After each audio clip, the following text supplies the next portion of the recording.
and welcome Mindsetters to this session of Learn Extra Live, grade 11s. I'm Ty and I'm here with Ilza who's going to be taking us through today's session. So what are we doing today, Ilza? Today, Ty, we are doing plant diversity, which I did last week and the week Alright. before.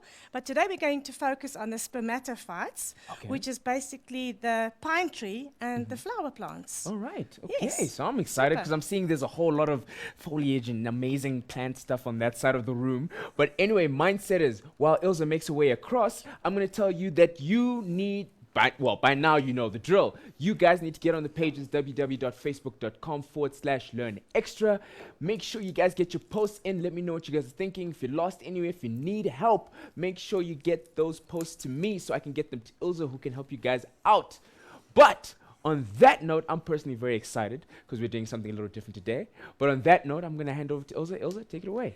Thanks, Katlego. I mean, Ty. today's Ty. Sorry, Ty. Right, guys, we said we're going to look at the spermatophyte plants today, which means that we're going to look at the seeds, how they produce seeds.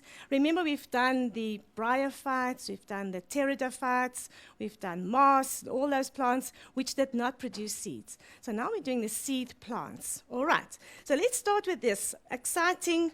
I know you know plants, you don't like plants, but I love this. All right, so let's start with these two.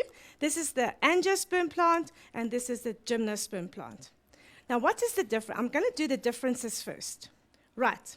The difference is that, well, let's start with the actual comparison between the two and say what are the similarities. I think that's better. Similarities is that they both terrestrial plants, which means that they're adapted for land. They live on land, which means they've got true roots, they've got true stems, as you can see here are leaves, they've got true vascular tissue, which means they have xylem, they have phloem inside these leaves, or veins, proper xylem phloem to transport the food, to transport the water.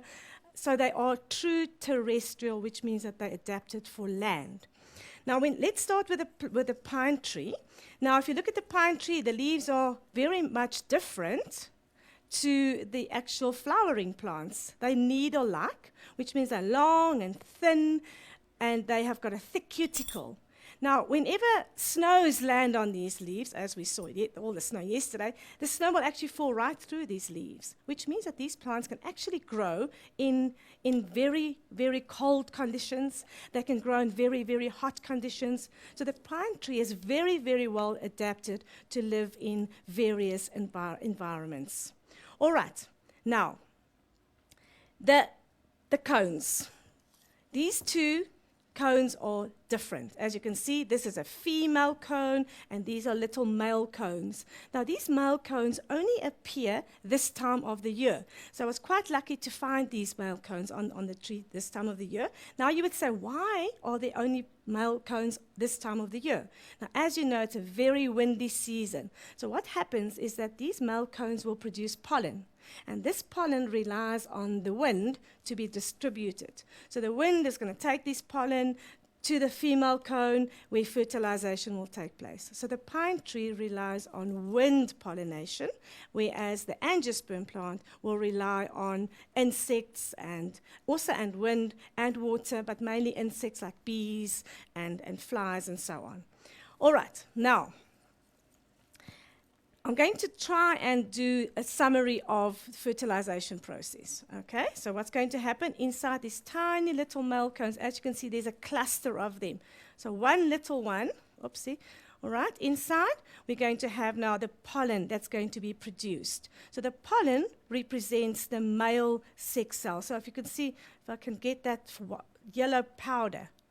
So that yellow powder, that is the actual pollen grains, and inside those little pollen grains are the male gametes or the male sex cells. So what's going to happen as soon as these male cones are ready, it takes about 6 to 8 weeks, these little cones will burst open, releasing millions and millions of tiny little pollen grains, which will now be distributed in the wind. All right? So where is it going to go to? All right, it's going to go on to the other cone, which is the female cone.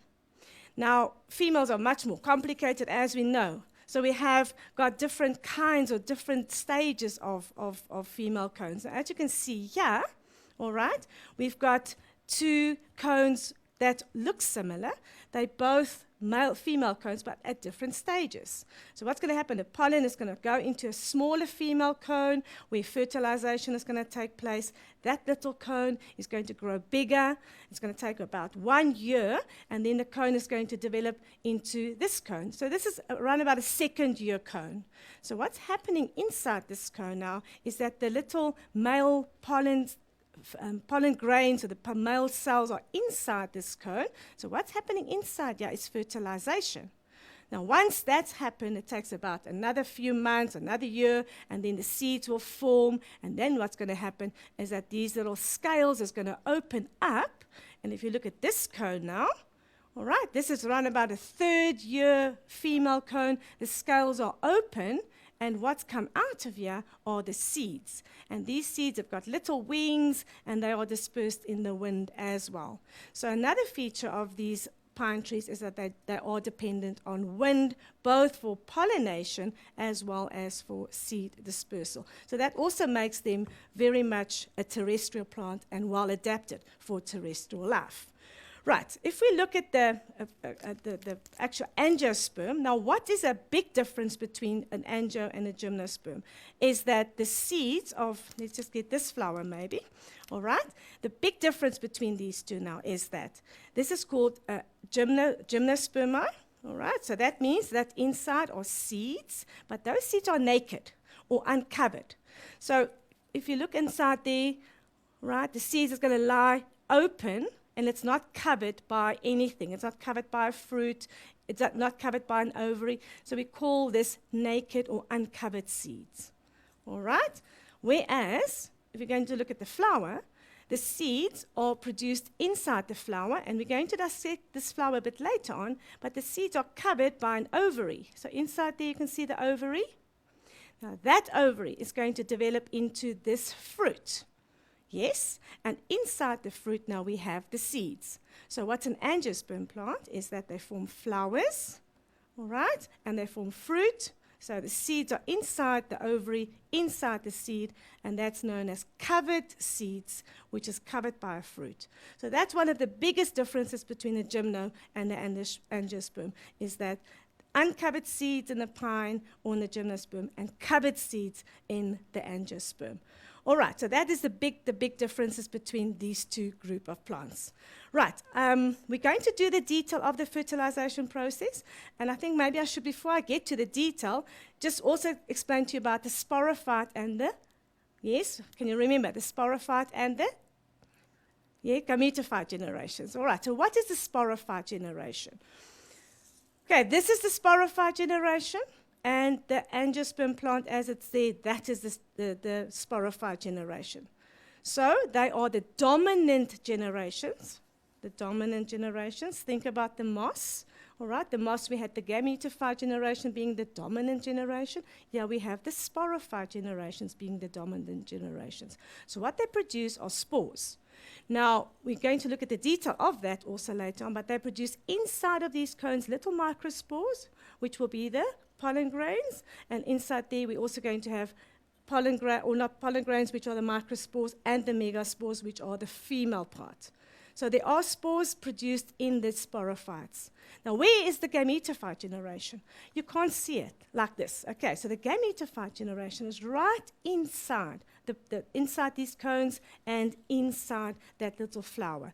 That is where the gametophyte generation is. So sporophyte generations are the dominant generations in this group of plants, and the gametophyte generations have been reduced into inside the little ovules, inside the little pollen grains. So very much so that the sporophyte now is the major and the bigger and the dominant group or part of the life cycle in the alternation of generations. I think it's time for a little ad break, and then we can go on to the detail of each of these group of plants. Okay. All right. Thank you, Ty. So on that note, no problem, Ilza. On that note, mindset is, as I keep saying all the time, make sure you get your questions in on the page. If you're lost in it, if you need help, this particular section that you didn't quite understand or you're having trouble with, make sure you get that to me on the page so I can get that to Ilza. But on that note, we'll see you after this break.